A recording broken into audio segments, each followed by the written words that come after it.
కాంగ్రెస్ నాయకులు మరియు ముఖ్యమంత్రి గారు ఢిల్లీలో జంతర్ మంతర్ ధర్నా చౌక్లో బీసీ రిజర్వేషన్ గురించి ధర్నా చేస్తున్నారు. బీసీలకి 42% రిజర్వేషన్ కేంద్రం ఎట్టి పరిస్థితుల్లో ఇవ్వాలని వాళ్ళు ధర్నా చేస్తున్నారు.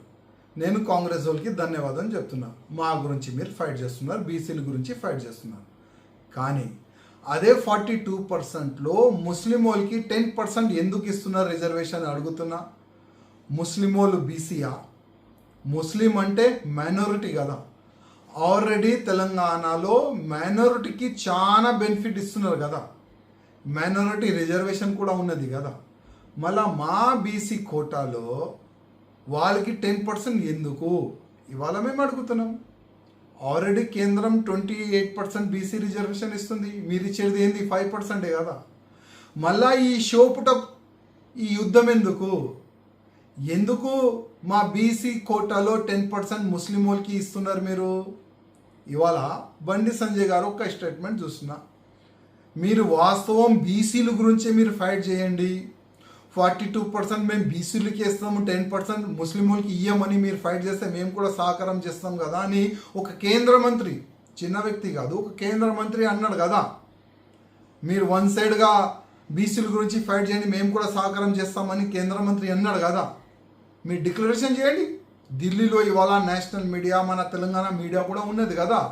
మేము ముస్లిం వాళ్ళకి 10% రిజర్వేషన్ బీసీ కోటా నుంచి ఇయ్యము, టోటల్ 42% బీసీలకి ఇస్తామని ఒక స్టేట్మెంట్ ఇవ్వండి. అప్పుడు మేము కూడా ఇమీడియట్గా మేము కూడా ఢిల్లీ వస్తాం. మీ ఎంబడే మేము కూడా ధర్నా చౌక్లో కూర్చుంటాం. కానీ మా 42% అంటే 42% బీసీలకి రిజర్వేషన్ ఇస్తానని మీరు డిక్లరేషన్ చేసిన తర్వాత చాలా హ్యాపీ ఫీల్ అయినారు అందరు బీసీ వాళ్ళు.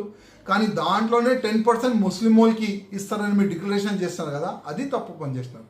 మా రేవంత్ రెడ్డి ముఖ్యమంత్రి గారికి రిక్వెస్ట్ చేస్తున్నా, మా బీసీ కోటా 42% మీరు ఇస్తున్నారు కదా, మంచిదే, ఫైట్ చేయండి దాని గురించి. కానీ దాంట్లోకి 10% ముస్లిం వాళ్ళకి ఇస్తున్నాడు, అది మేము ఎట్టి పరిస్థితుల్లో యాక్సెప్ట్ చేయము. మీరు మా బీసీల గురించి ఫైట్ చేయడానికి ఢిల్లీ పోయినారా, లేక ఆ ముస్లిం వాళ్ళకి 10% బీసీ రిజర్వేషన్ ఇస్తాం దాని గురించి మీరు ఫైట్ చేస్తున్నారా? దాన్ని కూడా మీరు డిక్లరేషన్ చేయండి, క్లారిటీ ఇవ్వండి. జనాలు మా బీసీలు కొద్దిగా అయోమయంలో ఉన్నారు. అసలు ఈ బీసీ రిజర్వేషన్ దేని గురించి చేస్తున్నారు, దేని గురించి ఫైట్ చేస్తున్నారు, అది డిక్లరేషన్ చేస్తే చాలా బాగుంటుందని మా రేవంత్ రెడ్డి గారికి నా ఒక నివేదిక.